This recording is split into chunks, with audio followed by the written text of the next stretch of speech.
Alors, ce type d'atteinte ne va pas disparaître. Par contre, ce qu'on va améliorer, c'est toutes les causes. Les cas que tu évoques, effectivement, on a l'impression que c'est plutôt des causes qui vont être testiculaires plutôt que post-testiculaires. Bon, je te remercie, Eric. Il y a une question dans la salle avec Stéphane Droupi. Juste une toute petite question, Eric. Mais ce qui découle de ce que tu nous as présenté, c'est qu'il va falloir intégrer l'indice de fragmentation dans le bilan initial de l'homme infertile, ou dans le couple infertile. Est-ce que tu recommandes aujourd'hui de le faire d'emblée à tout le monde? Alors, moi, je l'appelle de mes voeux, mais je pense qu'il y a un préalable. Et c'est ce que je disais. Le préalable, c'est de définir déjà quelle est la technique de référence. Aujourd'hui, il y a des centres qui disent la technique de référence, c'est le tunnel. Tu en as d'autres qui disent c'est le SCSA. Tu en as d'autres qui ont encore d'autres tests. Et en plus, sur les mêmes, sur le tunnel, quand tu regardes la littérature, il y en a qui prennent un taux à 15%, un taux à 30%. Il y en a, donc, on a, et c'était déjà un débat qu'on a eu au niveau de la FFER, il y a 2 ans, où moi j'étais vraiment, j'ai fait un peu la proposition, et ça a été un peu la réponse des biologistes, qui disent, et qui reprennent là les recommandations un peu de Léchereux d'ailleurs, aujourd'hui c'est encore un peu jeune pour le dire. Pourquoi? Parce qu'on n'a pas réussi à obtenir, à standardiser la méthode. Je pense qu'effectivement, dès que moi, j'ai l'impression que le tunnel est le plus intéressant, parce que quand même le tunnel, par rapport aux autres, il a un intérêt, c'est que vraiment c'est la seule méthode qui teste la fragmentation réelle. Alors que le SCSA, par exemple, c'est on soumet l'ADN à un processus chimique et on induit des fragmentations. Et on calcule finalement le caractère plus ou moins fragmentable du spermatozoïde. Donc je pense que, par exemple, sur des éléments comme ça, c'est la méthode qui permet vraiment d'analyser la fragmentation, on pourrait effectivement dire et proposer, et peut-être que l'AFU doit pousser dans ce sens en disant, nous, on aurait besoin effectivement maintenant de disposer d'un outil fiable, et aux biologistes de le faire. Mais effectivement, il y a encore ce problème à résoudre. Et après, je suis d'accord, alors ça pose aussi le problème du remboursement, hein, parce qu'il y a le problème de la méthode, et comme la méthode n'est pas fiable, c'est un test non remboursé, et ça, pour les couples, c'est quand même difficile. C'est un coût d'à peu près combien, Eric? C'est assez variable, je pense 300 € à peu près. Oui. Non, c'est 80 €. Combien? Non, c'est 80, 120. 100? Ah bon, d'accord. Oui, nous, on en fait 2. Donc à l'hôpital, nous, ils n'ont pas le droit de facturer des actes non facturables, donc ils le font gratos. Hein. Donc, tu prescris l'index de fragmentation et de décondensation, le labo ne le fait pas payer aux patients. Oui, bien sûr, mais ça, c'est dans un centre, c'est parce que c'est l'hôpital. Et si tu vas dans d'autres maisons, tu vas le payer. Tu peux le payer. Je suis sûr qu'à certains endroits, tu le paies, ce que j'ai dit, parce que j'ai déjà eu des patients qui sont arrivés en me signalant ces factures. Donc, je pense que parfois, ça peut aller jusqu'à 300. Hein. Ok. Bon, s'il n'y a pas d'autres questions, on va enchaîner. Merci beaucoup, Eric. Alors, comme on a un petit souci de connexion avec la Belgique, on va changer le programme et on va continuer dans la thématique de la fertilité. Et donc, j'invite Charlotte Methorst, complément alimentaire et infertilité masculine. Donc, ça va très bien avec ce que tu viens de faire. Celui-là, personne n'a touché pour l'instant. Ah, d'accord. Et ça a été nettoyé au niveau de l'ordinateur.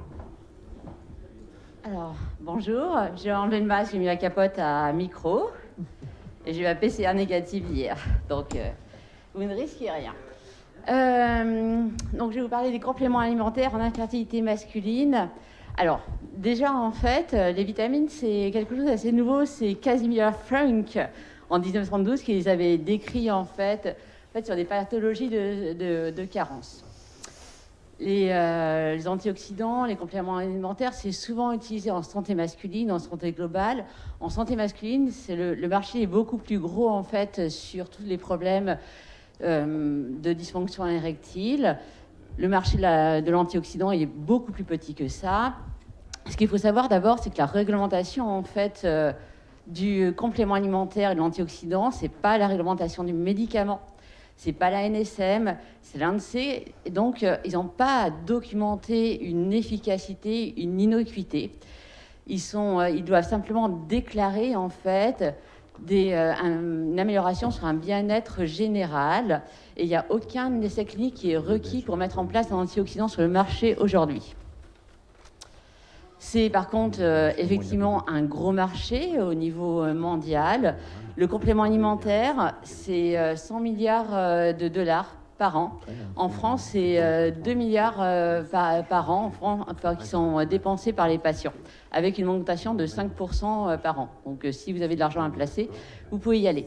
Il y a à peu près 28% des femmes qui en prennent, 15% des hommes en France, donc c'est quand même assez important. Et vous voyez, le marché italien, il est à peu près le même. Alors, l'objet de Discord aujourd'hui, c'est que les patients, ils y croient en fait. Ils y croient, ils pensent que c'est efficace dans quasiment 60% des cas. Leur panier mensuel sur le complément alimentaire, c'est 51 €. Par contre, il y en a à peu près 60% qui se disent peu informés en fait, ou mal informés de l'efficacité des choses. Et les médecins, la science, etc., on a plutôt l'impression de dire c'est pas efficace. Les antioxydants et les compléments alimentaires, on les a un peu mis surtout en valeur en fait devant la découverte de ce stress oxydant et cette fragmentation. Donc ça en fait, la fragmentation c'est quelque chose aujourd'hui dont on est sûr qu'elle a une implication dans l'infertilité et c'est sur ces études-là qu'ont débouché les différentes mises en place de traitements antioxydants. Je ne vais pas vous réexpliquer ce que c'est que le stress oxydant, je vais juste vous expliquer qu'en fait les antioxydants, ça peut être soit des enzymes, soit qui sont enzymatiques, donc plutôt des vitamines. Donc normalement, en fait, quand on va essayer de mettre un traitement en place antioxydant, on va rester dans ces classes-là, de manière à améliorer les choses. Alors, quand on s'intéresse en fait un petit peu aux compléments alimentaires, il y a une bonne étude qui a été faite par les Italiens. Cette étude est intéressante parce qu'ils ont fait une revue de tout ce qu'ils avaient en fait en Italie comme complément alimentaire. Ils ont regardé ce qu'il y avait dedans et à quelle dose c'était en fait. Ils ont calculé en fait la dose efficace pour chaque molécule, que ce soit le sélénium, les différentes vitamines, en fait, en se basant sur les différentes méta-analyses qui avaient mis en évidence une efficacité pour avoir la dose. Ils ont pris tous les compléments et ils ont analysé ça. Donc vous les voyez, en fait, ça c'est différents ingrédients qu'ils ont étudiés et la dose minimale efficace pour chacun. Eh bien, au total, en fait, sur les 21 compléments en fait, qu'ils ont mis sur le marché en Italie pour l'infertilité, grosso modo, en fait, ils sont tous des cocktails assez importants avec un nombre moyen de compléments, enfin d'ingrédients supérieur à 7 dans votre cocktail. Bon, au-delà d'un mojito, en général, les choses vont mal. Donc, quand on a plus de 3 éléments, c'est souvent un peu beaucoup, en fait. Il y a 19 de ces compléments en fait qui avaient des dosages qui étaient inférieurs en fait au dosage minimum pour être efficaces. Il y en a simplement 2 sur ces 21 qui présentaient des doses suffisantes pour parler d'un antioxydant qui allait être efficace. Et grosso modo, la grande majorité de leurs compléments, ils avaient du sélénium, du zinc, de l'arginine, du CoQ10, de la B9 et de la carnitine. Ensuite, toute la difficulté aussi était de savoir quel type, en fait, par exemple, pour le CoQ10, il y a une forme réduite, il y a une forme qui est oxydée. Donc, il ne faut pas, sur un antioxydant, il ne faut pas mettre la forme oxydée. Donc, quand vous allez prescrire un antioxydant, la première chose à faire, c'est de regarder, en fait, quel dosage sur la boîte. Là, il y a une même revue de la littérature qui a été faite aux États-Unis sur 17 compléments alimentaires pour la fertilité qui sont en vente en ligne. Alors là, ils ont décrit plus de 90 ingrédients qu'ils mettent dans les compléments alimentaires. Donc, il y a de l'antioxydant classique, enzymatique, non enzymatique, mais il y a aussi tout ce qu'on met en termes de santé sexuelle, du tribulus, du ginkgo biloba, etc. Sur ces 90 ingrédients, en fait, il y en avait simplement 22% qui montraient une amélioration des paramètres du sperme. Donc très peu, et quand ils les ont notés en fait en termes de qualité du complément, la note moyenne c'est 1,66 sur 5. C'est pas grand-chose. Il y en a simplement 2 en fait qui sortaient du lot avec une note supérieure à la moyenne, aux alentours de 3,5. Donc on voit en fait, on peut vraiment critiquer la composition des différents compléments alimentaires. Alors, ils sont mal dosés, mais est-ce qu'ils fonctionnent? Donc ça c'est la méta-analyse Cochrane en fait, pour faire assez rapide. Ça reste une méta-analyse, c'est quand même plus de 6000 hommes qui ont été reviewés sur 18 types d'antioxydants qui vont être aussi des compléments, grosso modo. Sur le nombre de grossesses, c'est peu, mais ça améliore les choses. On passe de 12 enfants qui auraient dû naître en prise en charge en AMP, donc c'est pas de la fertilité spontanée, c'est vraiment de la fertilité en AMP, à 14 à 26 couples qui ramènent un bébé à la maison. C'est un peu mieux. Donc, en termes de naissance vivante, ce qu'on voit sur la méta-analyse, oui, ça fonctionne, pas pour les antioxydants, pour la vitamine E, pour le coculis, pour le zinc. Sur les grossesses, on retrouve à peu près les mêmes, la vitamine E, le coculis, le zinc, les PUFA, le manganèse. Sur la fragmentation, là, le complément, ça montre bien que ça réduit drastiquement la fragmentation. C'est les vitamines B, les groupes des folates, pardon, les vitamines E, la vitamine C.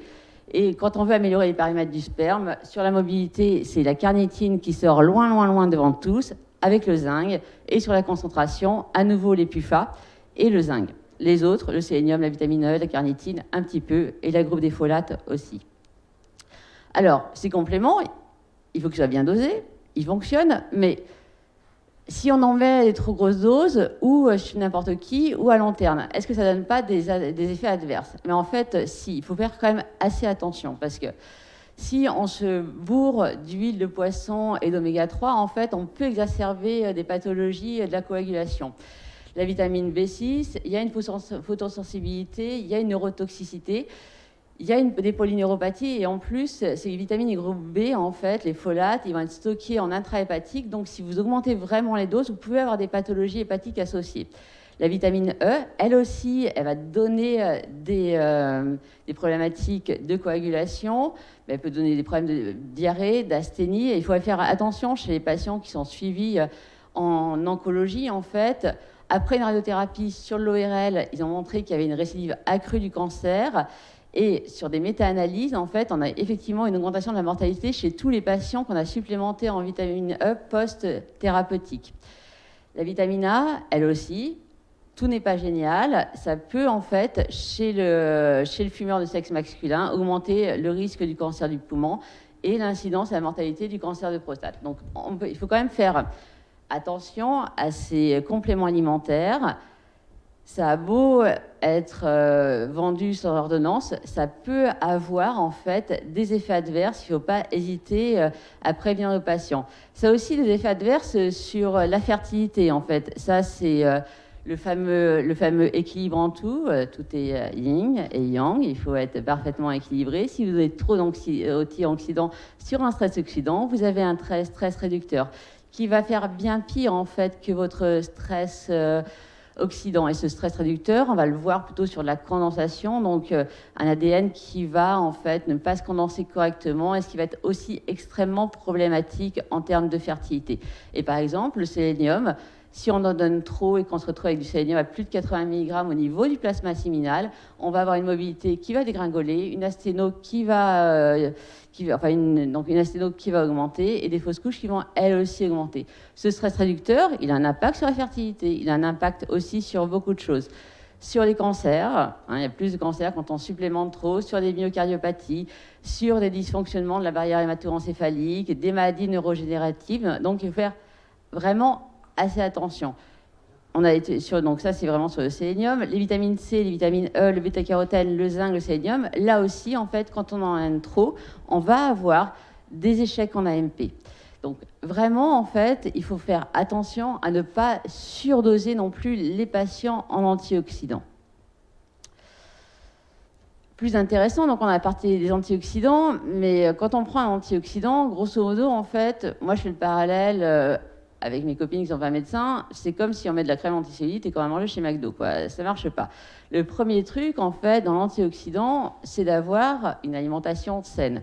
Alors, si on a une alimentation saine, est-ce que ça améliore les paramètres spermatiques? Ça, c'est une revue qui est vraiment très intéressante. En fait, ils ont compulsé au total 35 articles sur des analyses qui sont quantitatives alimentaires, sur des populations d'hommes qui sont infertiles. Ils se sont intéressés au spermogramme, donc les paramètres usuels et la fragmentation, et à la fécondabilité.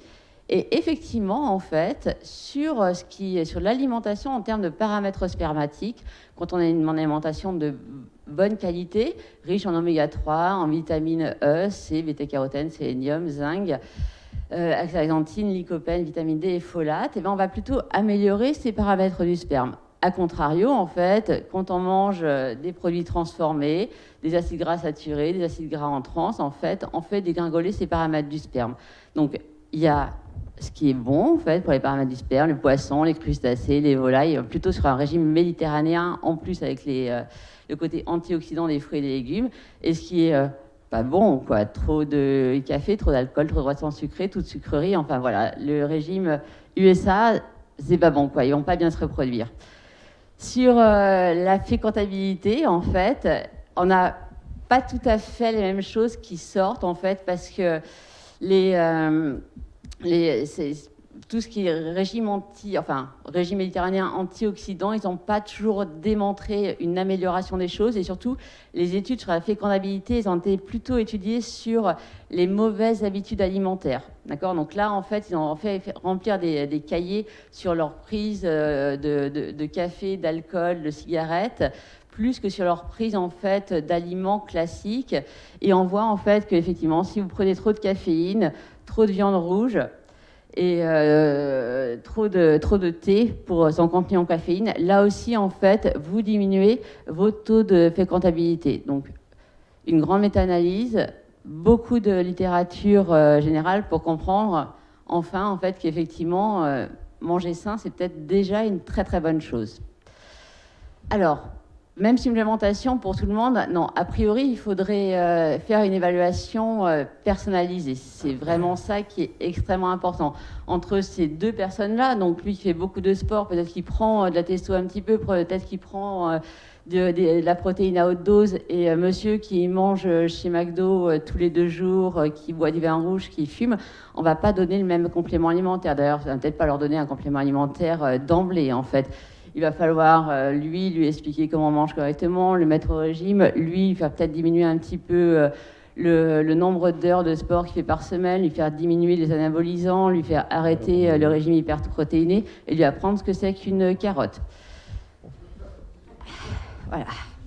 Est-ce qu'il faut faire un bilan vitaminique ? Peut-être. Aujourd'hui, en tout cas, c'est sûrement une voie de recherche, ça. Est-ce qu'il faut faire une analyse nutrigénétique ? Je vais essayer de vous y répondre. Et puis, est-ce qu'il faut faire une fragmentation et une décompensation pour les mettre au régime ?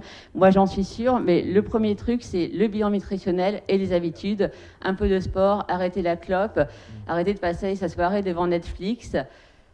Si Vincent Izard était dans la salle, il vous aurait fait un beau topo là-dessus en même temps que moi.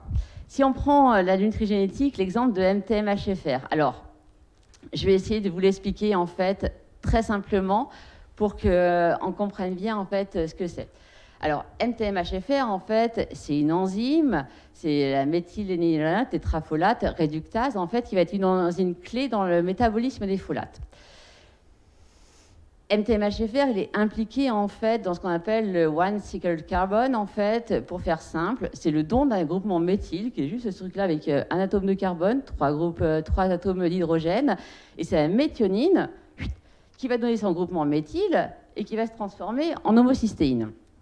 Ok, pourquoi c'est important les groupements méthyles en fait ? Parce que ça leur permet la méthylation de l'ADN, donc la structure tridimensionnelle de l'ADN, et ça va permettre en fait l'expression ou non de certains gènes. MTM-HFR, c'est impliqué dans l'infertilité. Et en fait, chez les patients qui consultent pour une infertilité avec une fragmentation potentiellement élevée, en fait, on va retrouver 20% qui vont avoir un polymorphisme sur des variants. Et quand on a un variant MTM-HFR, en fait, on va avoir moins d'activité de donnage du groupement méthyle à l'homocystéine pour qu'elle se transforme en méthionine. Et c'est pour ça qu'on va avoir une implication dans la fertilité. Alors, du coup, en fait, vous avez compris, on va avoir moins de méthylation de l'ADN. Du coup, en fait, on aura des problèmes, que ce soit neuropsychologiques, parce que c'est impliqué aussi cardiovasculaire, mais aussi sur les fragmentations de l'ADN. Et puis, on a une hyperhomocystéinémie qui est secondaire à cette malfonction et qui est juste un marqueur, l'homocystéine. Hein. C'est comme quand on fait un dosage d'hypertriglycéridémie, en fait, ça montre que vous mangez trop de sucre, trop de gras en trans. L'hyperhomocystéinémie, ça va être le marqueur d'une pathologie cardiovasculaire et un marqueur d'une pathologie dans la fertilité. Donc, on a notre méthionine, hyper importante pour donner le groupement méthyle, qui se transforme en sans produit de dégradation, l'homocystéine. Et en fait, les folates, eux, ils vont pouvoir, par l'alimentation sur B12 et par la supplémentation sur B9, en fait, se transformer, en fait, pour donner un groupement méthyle à cette homocystéine pour qu'elle se retransforme en méthionine. Et c'est là que pêche en fait MTM-HFR, c'est-à-dire qu'on n'a pas en fait suffisamment d'activité de cette enzyme pour en fait avoir ce don du groupement méthyle de l'homocystéine vers la méthionine. Quand on voit ça, en fait, on se dit qu'il faut effectivement les supplémenter. Ben, effectivement, quand on les supplémente, alors cette étude-là, elle ne montre pas une grosse amélioration, mais on voit quand même que sur les variants qui sont supplémentés en acide folique, en fait, on va avoir une amélioration de nombre et de mobilité. Au demeurant, la question qu'on peut se poser là, c'est qu'effectivement, si on donne juste de l'acide folique, en fait, en amont de cette anomalie qu'est les variants MTM-HFR, en fait, on va avoir énormément d'acide folique qui va se stocker au niveau du foie. Donc peut-être qu'une des solutions là-dessus, c'est pas donner de l'acide folique, mais sa forme active qui est le tétrafolique. Ça, c'est une question. Quand on regarde en fait tous les polymorphismes génétiques qui codent en fait pour l'utilisation des antioxydants en fertilité humaine, en fait, vous voyez qu'il y a énormément de polymorphismes en fait.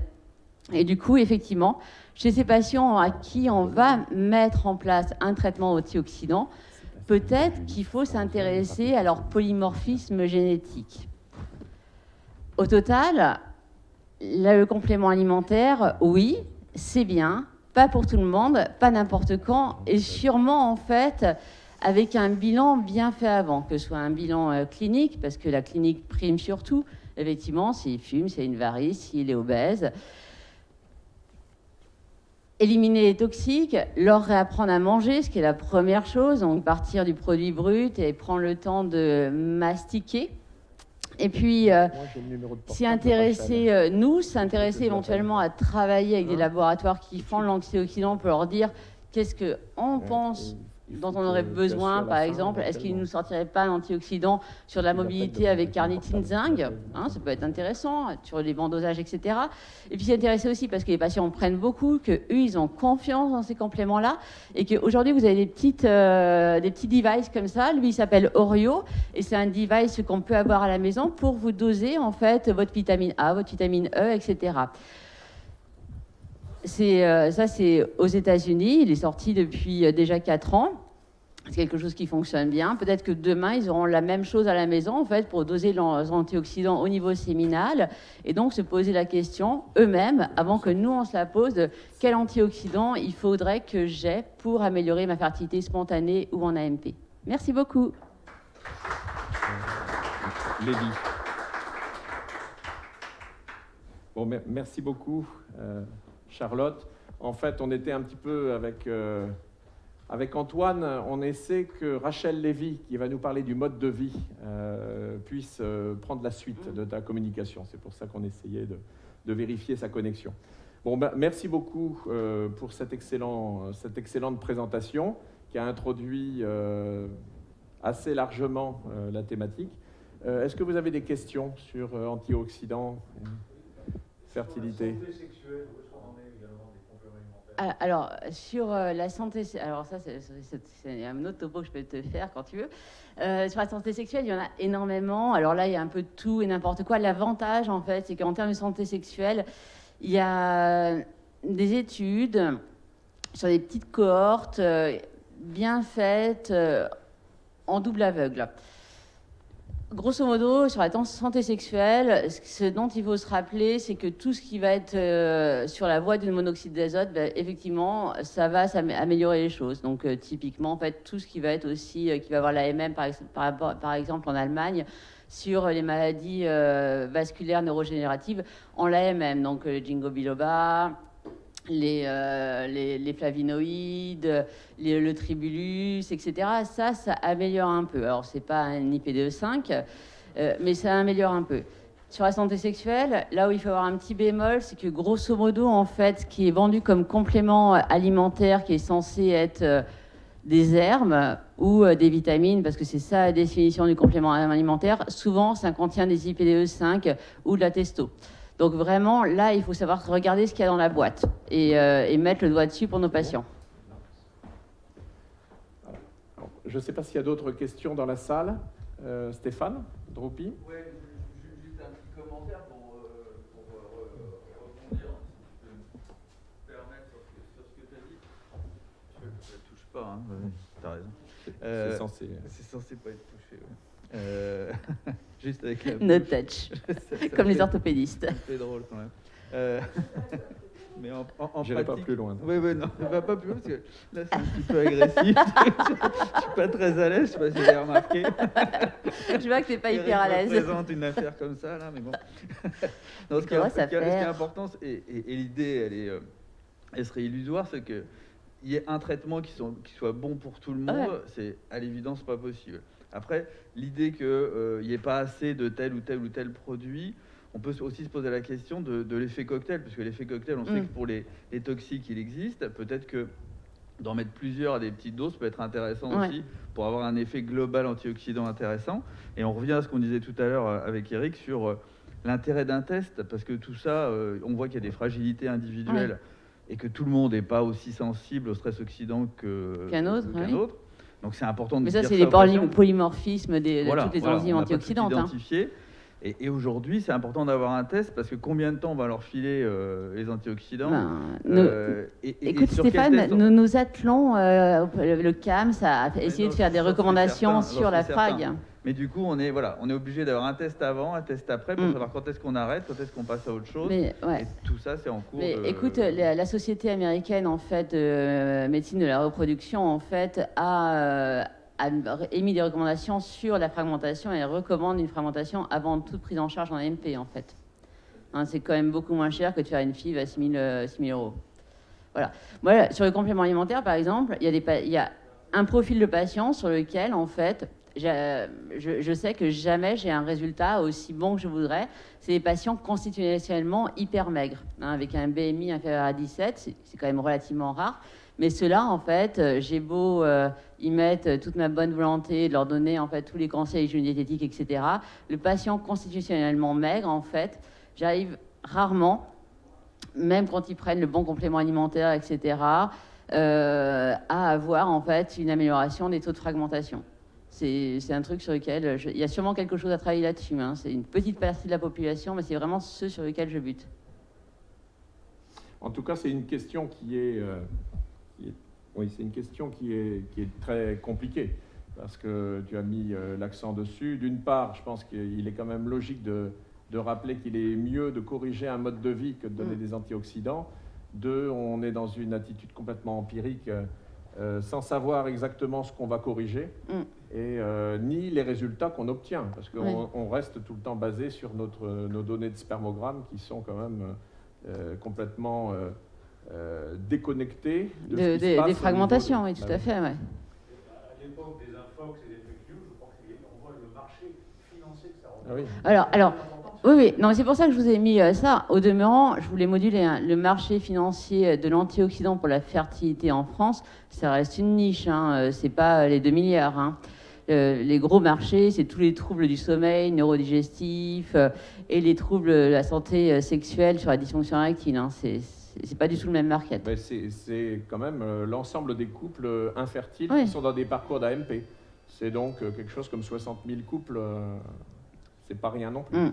Parce qu'actuellement, moi, j'ai pas besoin de réfléchir à leur prescrire un antioxydant. Ils arrivent Avec un antioxydant, oui. Et plusieurs mois déjà, depuis Ouais. plusieurs mois. Voilà. Il y a un rôle éthique de l'association scientifique. Et, c'est bon, c'est pas bon. Non, et puis ensuite, les patients, de toute façon, ils ont des congrès qui leur sont propres, hein, sur la fertilité, etc. Ils ont dans leur petit magazine, Magic Maman, machin, etc., de la publicité, des choses, des réseaux sociaux. Ils se font aussi une opinion dessus. Les patients aiment l'antioxydant, ils aiment payer un petit peu, donc pourquoi ils ne paieraient pas une frague, quoi, pour leur prouver les choses? Et pourquoi ils ne changeraient pas d'alimentation, déjà, c'est la première chose. Comme dans le cancer, hein. Mm. On a montré que les traitements alternatifs au cancer, ils meurent, les gens. C'est la même chose. Mais c'est pas très efficace. Donc, il faut montrer si ça marche ou non. C'est tout. Pas contre, mais est-ce que ça marche? oui, oui, tu as raison. Étant donné que ça ne suit pas le process du médicament, on n'a aucune étude sérieuse. Et c'est une littérature qui est basée sur... non, mais tu as des méta-analyses, mais Ouais. tu n'as pas de Ah, littérature qui ouais. soit équivalente à ce qu'on fait dans Bah, le médicament. Les deux grosses études randomisées publiées en 2020, elles montrent que dalle. Mm. Sur des populations qui sont ce qu'elles sont, mais filer zinc carnitine à tous les Ouais. mecs de couple infertile, c'est zéro à la fin. Ouais. Donc, La méta-analyse était un tout petit peu plus. Après, je pense enfin, je pense que, si tu veux, il faudrait s'intéresser aussi à tous ceux qui sont normozoospermiques, à taux de fragmentation élevé, en échec de fertilité spontanée. Là, voilà, après, il faudrait vraiment faire des études de cohorte là-dessus, tu vois, tu peux pas... C'est sûr que l'antiox du mec qui a 2 millions de spermatomes, ben, oui, non, peut-être, ou pas, quoi. Ça peut peut-être améliorer les choses, mais ça va pas améliorer au global, quoi. Il y a beaucoup de choses à faire. Et puis après, ces gens-là, en fait, leur mettre en antioxydants, c'est bien, mais s'intéresser à comment ils mangent, ce qu'ils mangent, ce qu'ils font comme sport, c'est plus complet, en fait. Tu peux pas, aujourd'hui, à mon avis, faire une étude simplement, en fait, en les supplémentant largue à manu. Oui, mais en pratique clinique, ce qui se passe, c'est que tu n'as aucun couple qui va, déjà quand ils viennent te voir ou quand ils ont les antioxydants, qui va attendre suffisamment longtemps d'avoir des résultats. En général, ils partent en FIV et tu les vois après 2 Ouais, échecs alors de FIV. après, en fait, après, je pense que c'est aussi une question de correspondants. Moi, j'ai des correspondants maintenant qui m'envoient plus, enfin, qui ne feront plus de FIV à un seul patient, enfin, sauf les couples un petit peu âgés, machin, mais sur des couples jeunes, quand on voit que nettement, c'est l'homme qui est le paramètre limitant dans la fertilité du couple, en fait, on se donne 6 mois pour améliorer les choses et on préenvoie. On pose la question aux patients de ce qu'ils veulent, etc. Mais les jeunes générations, en fait, en dessous de 25-30 ans, là, en fait, est plutôt prompte vers une fertilité spontanée qu'un passage direct dans les mains des experts de nos amis gynécologues. En tout cas, qui nous les adressent pour déjà qu'on dépiste et qu'on diagnostique et traite les varicocèles, ce sera déjà bien. Et même si c'est pour à d'autres fins qui nous les adressent, ça aura au moins ses bénéfices. Alors, je viens aux nouvelles concernant la connexion de Rachel Lévy. Ce qu'on va faire... Actuel programme. Oui, ce qu'on va faire, puisque là... Si, c'est branché là maintenant. Il est un peu bas. Ouais, d'accord. Donc, comme on a des petits problèmes de connexion, alors si Maxime Sampels m'attend, écoute, on a été obligé de tout décaler. Donc, ça ne sera pas avant 11h, là, parce qu'il y a un des autres intervenants là, qui a été obligé de s'abstenter. Donc, pour l'instant, tu es en stand-by. Ah, très bien. Donc, non, finalement, comme ça, on va rester dans la thématique de la fertilité masculine. Eric, si tu veux présenter Rachel Lévy. Oui, bonjour Rachel. Est-ce que tu m'entends? On vérifie la connexion. Alors, effectivement, on a une thématique qui est...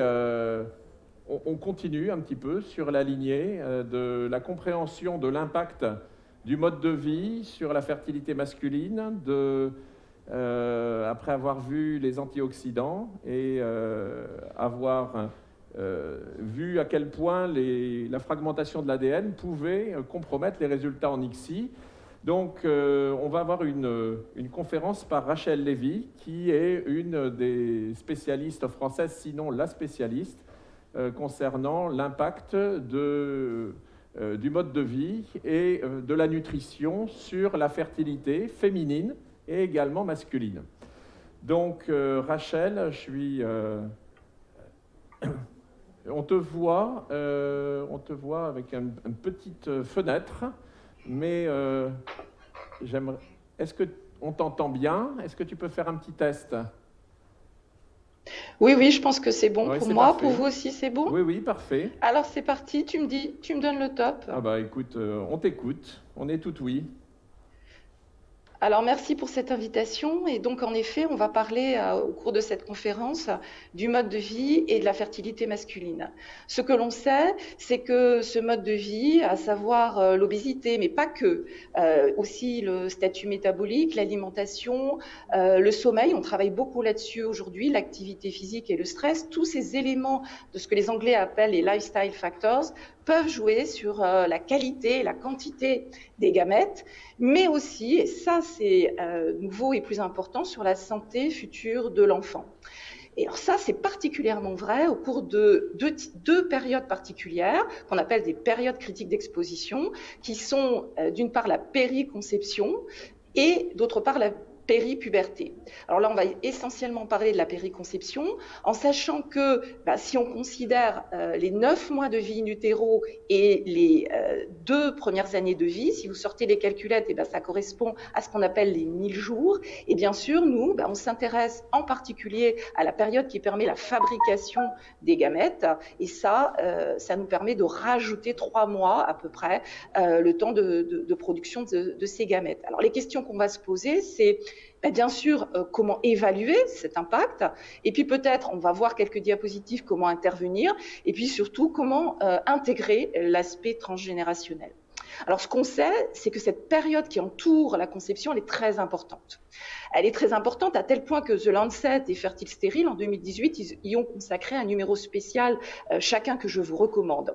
Et alors, ça se décline en finalement 2 parties, parce que votre patient, votre partenaire masculin, il a d'abord été un embryon et un fœtus in utero. Et au cours de cette période embryonnaire et utérine, il y a des événements très importants qui se passent, en particulier une déméthylation des cellules germinales quand elles arrivent au niveau des futurs testicules et ovaires, et après une reméthylation qui se met en place avant la naissance chez le garçon. Et puis ensuite, la deuxième phase, c'est cette fois l'âge adulte, avec 2 parties bien sûr. À chaque cycle de spermatogénèse, vous le savez, il y a des remaniements très importants de la chromatine, et s'il y a fécondation, au stade zygote, les 2 pronucléi, masculin et féminin, vont être déméthylés de façon différente et reméthylés au stade de blastocyste, donc il se passe des choses très importantes. Première situation, je vous l'ai dit, votre patient, mais lorsqu'il a été exposé in utero. Ça, c'est ce qu'on appelle la DOAD. Alors, c'est un sigle un peu barbare pour dire Developmental Origin of Health and Disease. Donc, ce que cette hypothèse de Barker, monsieur Barker, c'est le monsieur que vous voyez en photo, dit, c'est qu'un environnement très précoce inadéquat, comme par exemple l'obésité ou une alimentation qui n'est pas optimale, va avoir un impact sur le développement du fœtus, avec un possible retard de croissance intra-utérin. Et puis ce fœtus, face à cet environnement qui n'est pas optimal, il va se reprogrammer, c'est ce qu'on appelle la réponse adaptative en fonction de l'environnement, et prédictive parce qu'elle va ou pas, et c'est le ou pas qui est important, se mettre en place après la naissance. En effet, si après la naissance l'environnement demeure non optimal, on va avoir ce que l'on appelle l'acte 2, où le développement de ce qu'on appelle aujourd'hui les non-communicable diseases, les maladies chroniques de l'adulte, vous les connaissez très bien, c'est un point important pour notre sécurité sociale, cancer, obésité, hypertension, maladies cardiovasculaires, mais nous, ce qui nous intéresse ici, c'est la fertilité. Et là, les spermatozoïdes, mais d'ailleurs les ovocytes aussi, ils ont 2 rôles. Non seulement ils vont être la cible de cette DOAD, mais ils vont aussi pouvoir être le vecteur et transmettre ces marques épigénétiques à la génération suivante. Et ça peut être un problème. Alors nous, on s'est on reste sur votre patient qui était un embryon et un fœtus. On s'est intéressé à ce que le régime maternel hyper gras débuté tôt, avant la puberté, pouvait donner dans un modèle de lapin. Et qu'est-ce que ça donne? Eh bien, ce régime hyper gras maternel a un effet sur le poids de naissance. Ça, il y a des études antérieures l'avaient montré, mais surtout ce qu'on a montré, c'est que ça a un impact sur le poids des testicules et de l'épididyme, et aussi un impact très important sur les taux de testostérone. Alors, ce poids de naissance, il est important chez l'homme parce que le modèle lapin, c'est très intéressant, les modèles expérimentaux. Mais chez l'homme, bien sûr, on veut essayer de savoir ce que ça donne. Et aujourd'hui, on a quand même un grand nombre d'articles, c'est ce que vous voyez en rouge chez le garçon, pour montrer qu'un retard de croissance in utero va avoir un impact sur la migration des testicules, mais aussi sur la fertilité, avec un impact sur le nombre de spermatozoïdes et la fragmentation de l'ADN. Ça, c'est nous qui l'avons montré. Et Suzanne Lifner, en 2017 et 2019, montre que il y a les hommes qui recourent à une ICSI pour devenir père ont plus souvent, 2 fois plus souvent, un petit poids de naissance. Et là, en 2020, elle vient de publier que la probabilité d'être né avec un petit poids de naissance est 5 fois plus élevée en cas d'infertilité masculine. Donc oui, le poids de naissance est un élément important. Alors maintenant, on va basculer du côté de votre patient cette fois. C'est lui, il est en face de vous, c'est le père exposé en pré- et périconception. Alors depuis à peu près les années 2010, on sait qu'un régime très riche en lipides ou pauvre en protéines va avoir un impact sur la santé future des enfants lorsque le père est exposé. Et puis, au fur et à mesure, ça s'est élargi aux toxiques, alcool, cigarettes, à l'activité physique, au stress, à l'obésité et alimentation. Alors, le mécanisme, c'est toujours le même.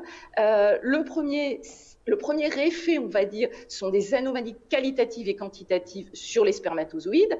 Alors, avec des effets sur les marques épigénétiques, je vous ai déjà parlé de la méthylation de l'ADN, mais nous, on travaille beaucoup sur les petits ARN non codants et sur les modifications des histones. Et oui, on sait que dans la fertilité masculine idiopathique, eh bien aujourd'hui, il peut y avoir des causes à cette infertilité masculine qui sont des anomalies d'empreinte sur les spermatozoïdes. Le deuxième effet, c'est l'effet sur la transmission transgénérationnelle.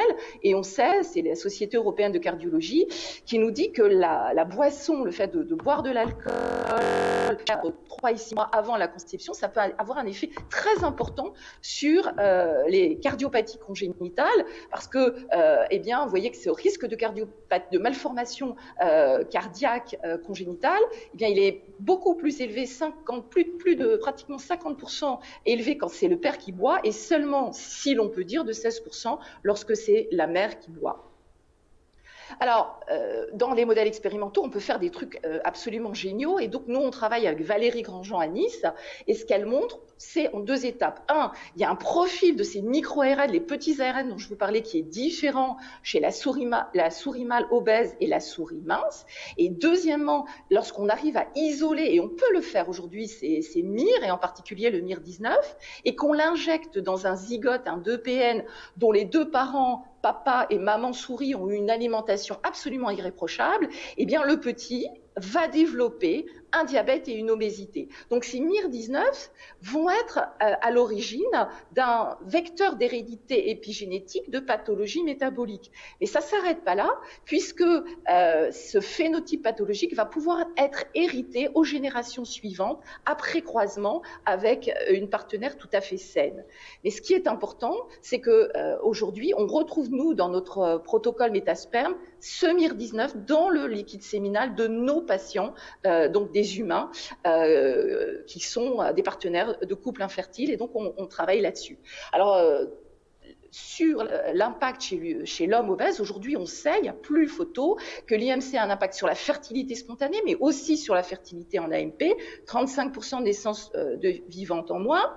On sait aussi qu'il y a un impact sur le nombre total de spermatozoïdes, avec un risque plus important de présenter une diminution de ce nombre total de spermatozoïdes, mais pas que le nombre, aussi la mobilité, la morphologie, même le potentiel de membrane mitochondriale et la réaction acrosomique. Au-delà de ces paramètres classiques de la spermatogénèse, il y a même un impact sur la fragmentation de l'ADN spermatique. C'est nous qui avons montré l'impact de l'obésité sur le risque augmenté de présenter une fragmentation de l'ADN spermatique. Et là encore, si on repart sur les modèles animaux, eh bien, quand on induit un modèle d'obésité, on se rend compte que c'est le stress oxydant testiculaire qui est à l'origine de ce que l'on observe, avec un déséquilibre entre les facteurs pro- et antioxydants. Au-delà de l'obésité, eh bien, c'est le statut métabolique aujourd'hui qui a toute notre attention. Et nous avons publié le fait que les hommes infertiles ont plus souvent de troubles du métabolisme, sont plus souvent fumeurs dans un modèle d'infertilité masculine idiopathique, mais c'est vrai aussi dans un modèle qui concerne l'infertilité secondaire du couple. Et puis, quand on regarde ce liquide séminal, eh bien, d'un point de vue des adipocytokines, il est différent quand il y a un syndrome métabolique ou pas.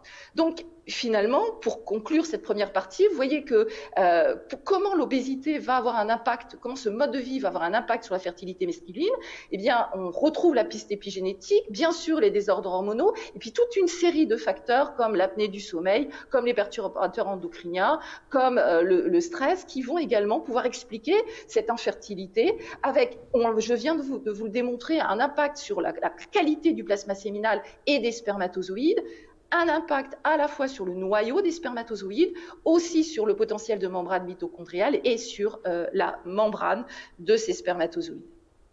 Alors, bien sûr, au-delà du poids, au-delà du statut métabolique, il y a aussi un effet des vitamines, et ça on le connaît depuis longtemps, toutes les vitamines antioxydantes. On sait qu'une carence va avoir un impact sur le fonctionnement du testicule et qu'une supplémentation va pouvoir améliorer les choses, sans toutefois, j'attire votre attention, passer au niveau de l'excès.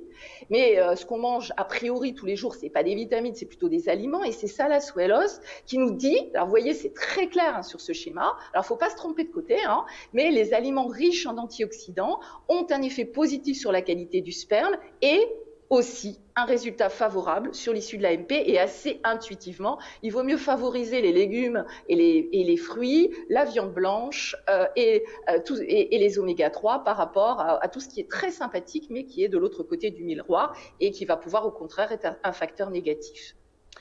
Alors finalement, comment intervenir ? Si on fait rien, eh bien, on va encore, et là, ce sont chez les fils nés de pères obèses, eh bien, on va exacerber les atteintes métaboliques et sur les fonctions de reproduction comme vous le voyez ici. Alors, bien sûr, dans l'idéal, ce qu'il faudrait, c'est agir à l'acte 1 dont je vous ai montré. L'acte 1, c'est-à-dire chez le père. Et les travaux de l'équipe de Macpherson montrent que la seule activité physique, on est très branché activité physique dans l'équipe, la seule activité physique du père va restaurer chez le fils toutes les fonctions de reproduction et métabolique, et en particulier même les mires dont je vous ai parlé. Alors parfois, bien sûr, l'acte 1, c'est pas possible, mais il n'est jamais trop tard, et ça, c'est le message à passer.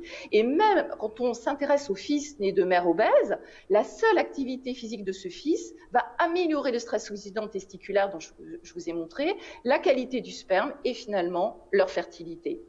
Alors, je vous ai également parlé de la puberté, et vous voyez qu'un régime riche en graisse va avoir un impact chez le rat à la puberté sur les fonctions métaboliques et les fonctions de reproduction. Et ce qui est intéressant, c'est que cette fenêtre, cette période d'exposition de péripuberté, eh bien, elle est extrêmement intéressante parce que, et c'est vrai, les souris que vous voyez ont fait une activité physique sur des tapis roulants. Chacun a son tapis roulant, vous voyez, il y a la distanciation sociale, eh bien, il y a un effet, cet effet négatif est réduit, voire annihilé par l'activité physique. Donc, on peut intervenir tôt, même très tôt, dès la puberté.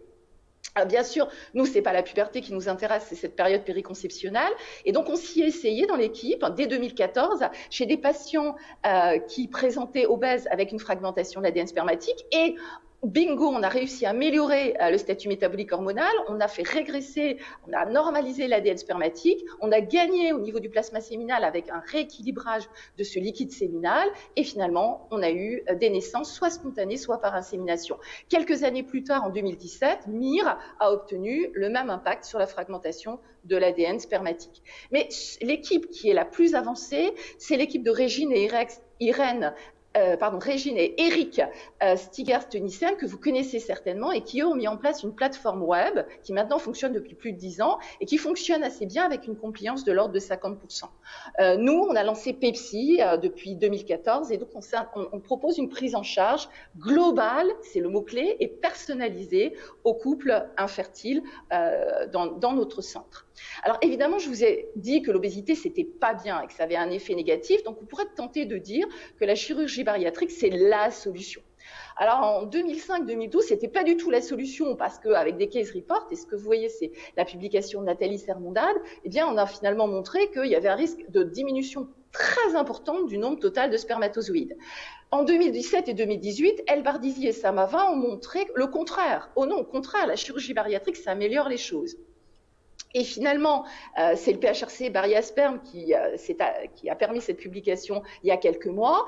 Est-ce que la messe est dite? Alors, je ne sais pas. Alors, qu'est-ce qu'a montré Bariasperm? A montré que ça soit par bypass et par sleeve, et pour 46 patients, donc on observait à 6 mois une diminution non significative, mais à 12 mois une diminution significative du nombre total de spermatozoïdes.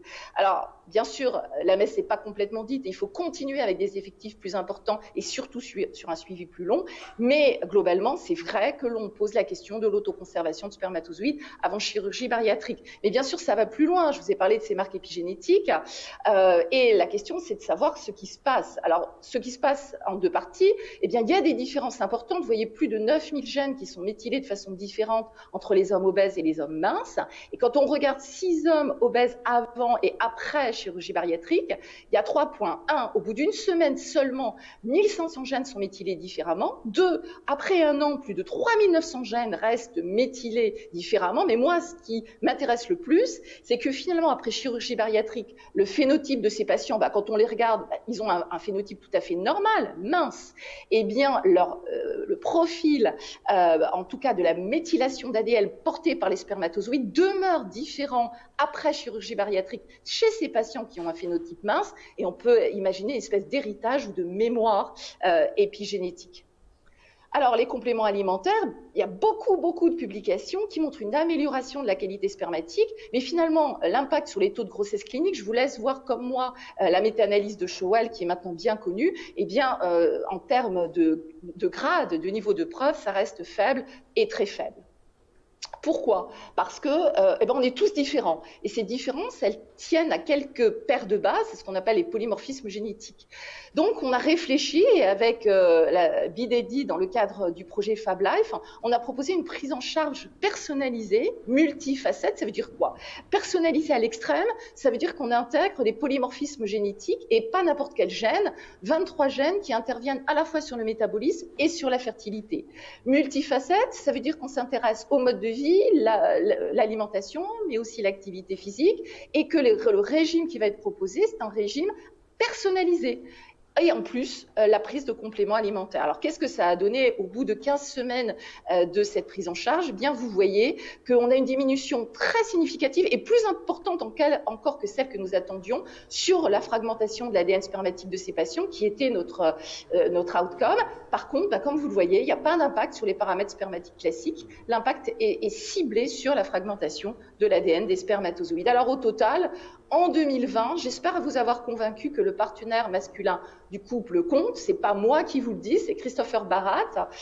Et regardez sa façon de présenter les choses. Il nous dit bien, c'est une fenêtre sur le présent, sur cette génération avec la fertilité, et c'est aussi une fenêtre sur l'avenir avec la santé future des enfants. Je vous remercie de votre attention. Merci beaucoup Rachel. Donc je n'avais pas présenté tout à l'heure, donc professeur à Tenon en médecine de reproduction, chef de service et responsable du CECOS Tenon. Voilà, en tout cas, un grand merci pour cette conférence particulièrement riche et qui nous pose plein de questions. Mais je vais passer la parole à la Tunisie. Je crois qu'il y avait des questions à poser.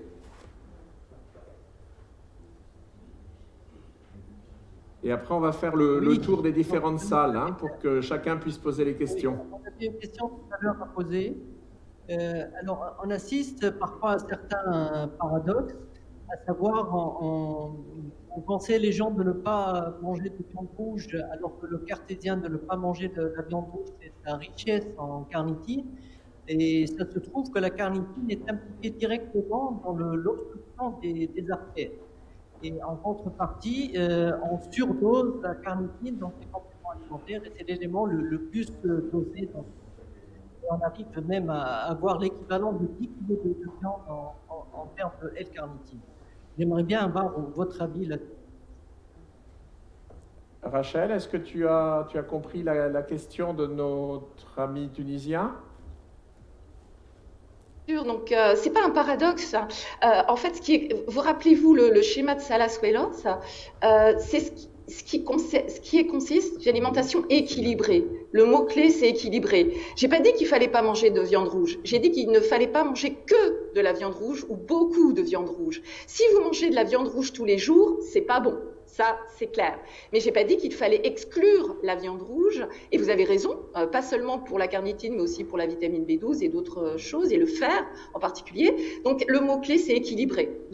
Voilà, c'est vraiment important. Alors, il y a une publication, notamment de Chavarro, qui a montré que la consommation très importante de viande rouge était plutôt délétère, aussi par rapport au type de viande rouge qui est consommée. Et en particulier avec, bien évidemment, la piste hormonale. Ce qui est important, c'est très clair, c'est ce que a mangé l'animal dont est issue la viande rouge. Et s'il y a des traitements hormonaux ou une alimentation inadéquate, là, l'effet sera délétère. Donc la réponse, elle est en deux parties. C'est une alimentation équilibrée. Bien sûr qu'il faut et on peut manger de la viande rouge, mais pas de façon trop importante. Et la deuxième, c'est faire attention au type de viande rouge qu'on mange. Est-ce qu'il y a d'autres questions en Algérie, Maroc? Algérie d'abord. Oui. Oui. Bonjour. Bonjour. Bonjour. Bonjour tout le monde. Écoutez, moi j'ai une question effectivement pour la dernière communication concernant les perturbateurs endocriniens et environnementaux, c'est donc qui entraînent des répercussions, surtout donc chez l'enfant, donc chez la femme enceinte à l'âge fœtal. Donc vu le risque des malformations et donc le cancer du testicule et donc le problème de la spermatogenèse. Alors ma question, doit-on changer le mode de détection et de dépistage donc chez l'enfant à la naissance, vu le taux d'incidence élevé de ces pathologies? Je ne comprends pas votre question parce qu'en fait, je pense que vous l'avez compris, notre centre d'intérêt, ce n'est pas les perturbateurs endocriniens. Non, moi, je n'ai pas traité des perturbateurs endocriniens, je traite des lifestyle factors, c'est les modes de vie dont je vous ai parlé, l'obésité, statut métabolique, et sommeil, etc. Sur les perturbateurs endocriniens, on connaît bien sûr l'impact. C'est le même principe, hein, c'est comme la DOAD, hein, c'est exactement le type de mécanisme. Par contre, aujourd'hui, en routine, si c'est ça votre question, on ne dose pas ces perturbateurs endocriniens, tout comme d'ailleurs, on n'évalue pas les marques épigénétiques en routine chez les nouveau-nés ou chez les femmes enceintes. Effectivement, c'est extrêmement difficile, hein, la recherche. Par rapport au dépistage, parce que, bon, vu l'incidence actuellement élevée quand même des cancers du testicule, des malformations de l'appareil génital chez l'enfant. Donc voilà, est-ce que c'est ma question en fait, c'est effectivement, est-ce qu'il faudrait changer l'attitude de dépistage par rapport à ce problème chez l'enfant? Le dépistage, parce que en fait, sous le terme perturbateur endocrinien, il y a des milliers, voire des dizaines de milliers de molécules. Donc, il n'y a pas de dépistage. On ne peut pas doser, comme vous dites, les perturbateurs endocriniens, ni chez la maman, ni chez les enfants. De la même façon, aujourd'hui, en routine, on ne peut pas doser ces marques épigénétiques. Nous, on les mire, on les fait dans le cas de protocoles de recherche. Je pense que vous l'avez compris. D'accord, merci madame, merci. En tout cas, Rachel, vraiment, je trouve que l'intérêt de ta présentation, c'est justement de nous montrer que quand on parle d'environnement, on a trop souvent tendance à être réducteur sur les perturbateurs endocriniens et qu'on a On a tout ce mode de vie qui est devant nous, qui nous environne, dont on est victime et auquel on ne pense pas assez. Et alors, je vais passer là. Oui. Juste pour dire que l'intérêt de ce mode de vie, c'est que ce sont des facteurs modifiables, actionnables, contrairement à la pollution chimique et à la pollution physique dont nous sommes les victimes, mais on ne peut pas agir, c'est politique. L'intérêt du mode de vie, c'est qu'on peut agir. Donc, l'importance de la prévention. Pierre Bondil, notre président. Exactement. Justement, dans ce terme de prévention primaire et du changement du mode de vie, on sait que c'est actuellement extrêmement difficile de sensibiliser les gens. Ce que je trouve remarquable dans votre présentation, c'est qu'on a des résultats qui sont assez rapides et que la fertilité, finalement, ça concerne tout le monde. Et ça va impacter, je pense, beaucoup de personnes en montrant l'efficacité rapide des choses. Je trouve que c'est un moyen vraiment qui pourrait servir d'exemple, un peu de pilote pour montrer l'intérêt de modifier le comportement et le style de vie qui va améliorer la santé reproductive, mais probablement la santé masculine et la santé globale générale. Je crois qu'il faut vraiment aller là-dessus. Ça me paraît vraiment important. Merci. Est-ce qu'il y a une question au Maroc avant que l'on fasse la pause? Oui.